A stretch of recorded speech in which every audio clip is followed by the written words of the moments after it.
Hello दोस्तों, कैसे हैं आप सभी का स्वागत है आपके अपने इस यूट्यूब चैनल हिंदी की बिंदी में। तो दोस्तों, आज हम बात कर रहे हैं महावीर प्रसाद द्विवेदी जी के जीवन परिचय की।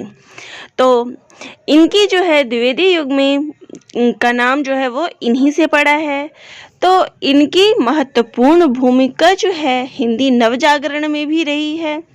तो आज हम इन्हीं के जीवन परिचय की चर्चा करने वाले हैं। तो इनका जन्म जो है वो 15 मई 1864 ईस्वी को हुआ था। स्थान दौलतपुर गांव, रायबरेली जिला। इनका निधन 21 दिसंबर 1938 ईस्वी को हुआ था। इनके पिता का नाम पंडित राम सहाय द्विवेदी था। महावीर प्रसाद द्विवेदी जी का जन्म 15 मई 1864 ईस्वी को रायबरेली जिले के दौलतपुर गांव में कान्यकुब्ज परिवार में हुआ। इनके पिता का नाम पंडित राम सहाय द्विवेदी था। प्रारंभिक शिक्षा गांव में हुई। परिवार की आर्थिक स्थिति इनकी जो थी वो अच्छी नहीं थी, फिर भी इन्होंने जो है स्वयं के बल पर संस्कृत, अंग्रेजी, बंगला, मराठी, गुजराती, फारसी आदि भाषाओं का ज्ञान प्राप्त किया। शिक्षा के पश्चात इन्होंने जो है रेलवे में नौकरी की थी और वो नौकरी भी किसी वजह से ये वहाँ से नौकरी छोड़कर सरस्वती पत्रिका का संपादन करने लगे। 1903 ईस्वी में इन्होंने सरस्वती पत्रिका का संपादन किया। महावीर प्रसाद द्विवेदी नवीन युग के प्रवर्तक थे। इनके नाम पर द्विवेदी युग का नाम पड़ा। हिंदी नवजागरण में इन्होंने महत्वपूर्ण भूमिका निभाई।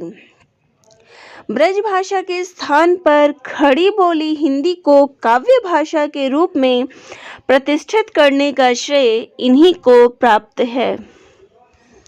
सम्मान, इनको क्या क्या सम्मान प्राप्त हुए हैं। सन 1931 ईस्वी में काशी नागरी प्रचारिणी सभा ने इनको आचार्य की उपाधि प्रदान की। तो तभी से हम इनको आचार्य महावीर प्रसाद द्विवेदी जी के नाम से जानते हैं। तो इनको आचार्य की उपाधि किसने दी? नागरी प्रचारिणी सभा ने। हिंदी साहित्य सम्मेलन प्रयाग ने इनको वाचस्पति की उपाधि प्रदान की। तो हो सकता है परीक्षा में इन दोनों के ऊपर भी क्वेश्चन आए कि किसने जो है महावीर प्रसाद द्विवेदी को आचार्य की उपाधि दी और किसने वाचस्पति की उपाधि दी। तो ये जरूर ध्यान में रखिएगा। कृतियां, अब इनके द्वारा लिखी गई कृतियां कौन कौन सी है? तो काव्य संग्रह देखते हैं, इनकी द्वारा लिखी गई काव्य कौन से हैं। काव्य मंजूषा 1903 ईस्वी, कविता कलाप 1909 ईस्वी, सुमन 1923 ईस्वी। निबंध, इन्होंने जो है 100 से अधिक निबंध सरस्वती व अन्य पत्रिकाओं में प्रकाशित हुए हैं। आलोचना, तो इन्होंने कौन कौन सी आलोचनात्मक पुस्तकें लिखी है? हिंदी नवरत्न, रसज्ञ रंजन, साहित्य सीकर, नाट्य शास्त्र, विचार विमर्श, साहित्य संदर्भ, वनिता विलाप, कालिदास की निरंकुशता, कालिदास एवं उनकी कविता, साहित्यालाप, विज्ञान वार्ता, कोविद कीर्तन, नैषध चरित, दृश्य दर्शन, समालोचना, समुच्चय, कौटिल्य कुठार। तो ये इनके द्वारा लिखी गई आलोचनात्मक पुस्तकें हैं।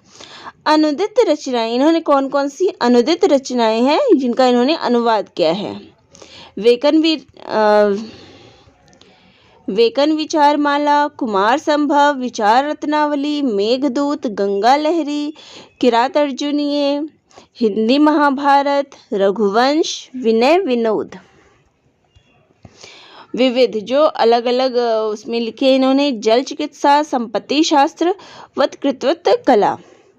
संपादन, इन्होंने जो है वो सरस्वती पत्रिका का संपादन किया 1903 ईस्वी में।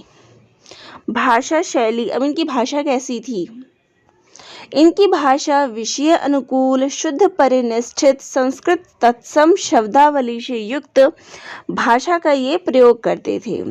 मुहावरे युक्त भाषा का प्रयोग, तो इनकी भाषा में जो है वो मुहावरों का प्रयोग भी देखने को मिलता है। शैली, अब इन्होंने कौन कौन सी शैली में अपनी लेखन कार्य किए हैं? भावात्मक शैली, इस शैली का प्रयोग इनके निबंधों में हुआ है। मधुर पदावली व अनुप्रास का प्रयोग किया है। गवेषणात्मक शैली, इसका प्रयोग इन्होंने निबंधों में किया है। कालिदास की निरंकुशता में इसका प्रयोग देखा जा सकता है। विचारात्मक शैली, विचार प्रधान शैली, इसका प्रयोग हुआ है। इसमें शुद्ध परिनिष्ठित तत्सम शब्दों वाली हिंदी का प्रयोग हुआ है।